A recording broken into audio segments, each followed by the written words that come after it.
del supuesto logro y en una carretera altamente transitada.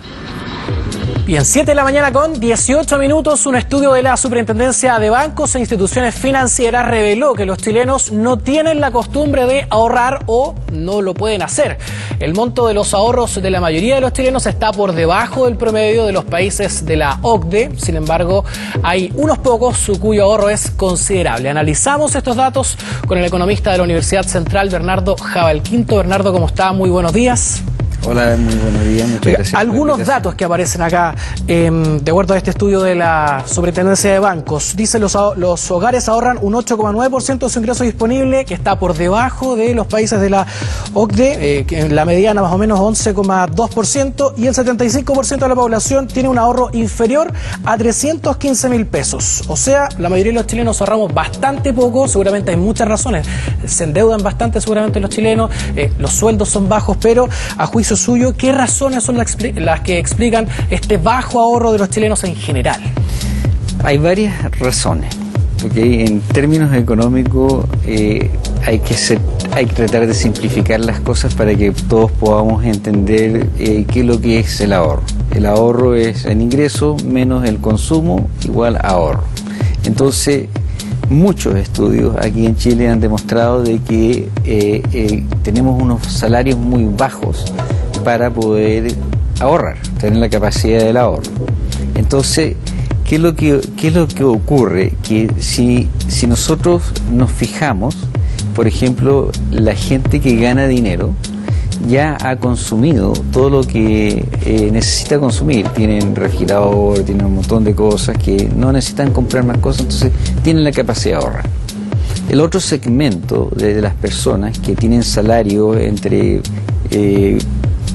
salario mínimo a 800.000 pesos, ellos viven casi al justo al mes. Y en general, una persona que tiene ese sueldo mínimo hasta 800.000 pesos, si pudiéramos hablar en porcentaje, ¿a qué destina su sueldo que no le permite ahorrar? Bueno, hay una regla que es del 50-30-20, ¿correcto? Que el 50 es para los gastos que tú tienes de tu casa, arriendo, luz, agua, todos los gastos que vienen de servicios que tienes en tu casa. El 30 es para consumir y el 20 para ahorrar. Pero aquí en Chile, o sea, con los gastos que tú tienes, por ejemplo, en el Transantiago, que son altísimos comparado con otros países y con el salario tan bajo que tenemos, la gente no tiene la capacidad de poder ahorrar. Entonces, la mala información, la mala educación que tenemos en respecto a cómo tenemos que ahorrar, nos lleva a que no tengamos la capacidad de ahorro de ninguna manera. Llegamos al punto de la falta de educación, o sea, hay falta de cultura. Seguramente muchos chilenos quienes sí ahorran, aunque ganen a veces poco dinero, lo hacen más bien por obligación. Pero acá el tema es la falta de cultura, ¿cree usted? Hay dos factores importantes. Uno, la falta de cultura, y la otra es de que tenemos que entender de que si nosotros como país seguimos pensando que pagándole bajos salarios a las personas vamos a poder incentivar el ahorro, eso es imposible.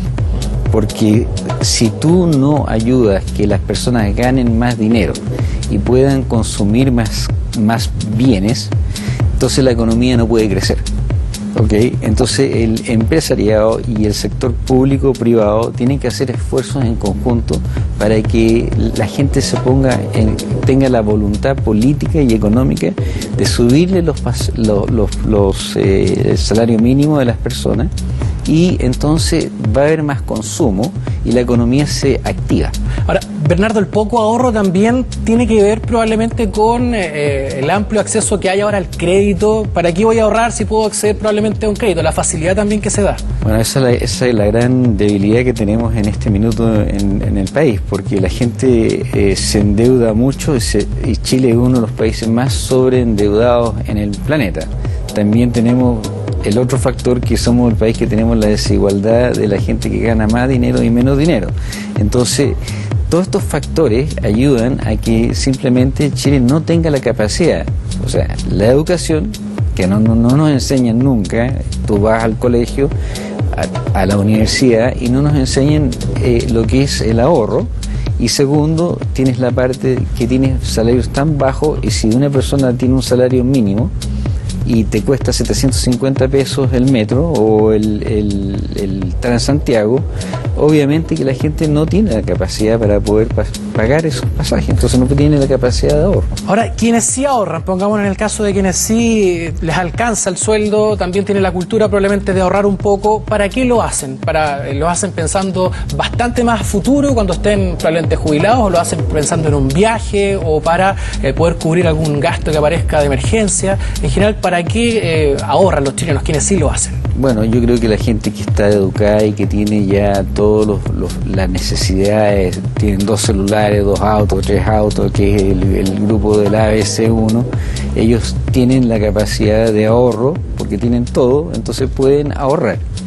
Y eso, digamos, lo van a usar generalmente para su jubilación y para hacer viajes, turismo y disfrutar, digamos, la vida como lo deberíamos hacer todos los chilenos, que no tenemos la capacidad de hacerlo.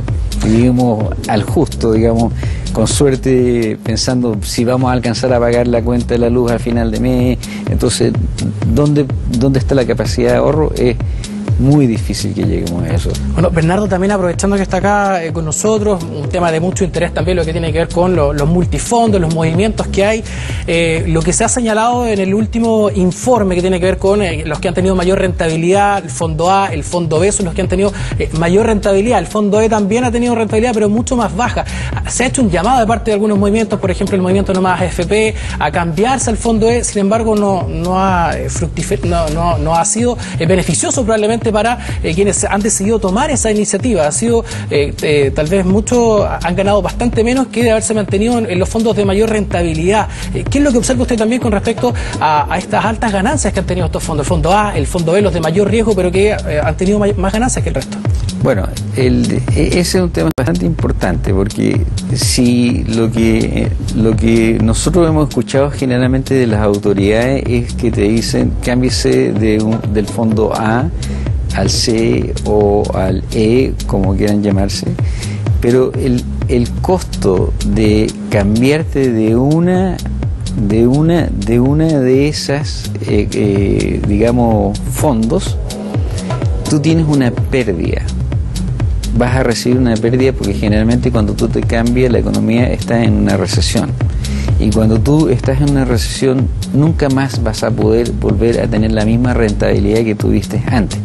Entonces es dinero perdido. ¿Es difícil recuperar además ese dinero? No lo recuperas. No lo recuperas nunca más. Nunca más. O sea, asumes esa pérdida. Entonces no es recomendable. Si tú tienes tu dinero en un fondo, mantente siempre en ese fondo. Nunca te cambies porque vas a perder.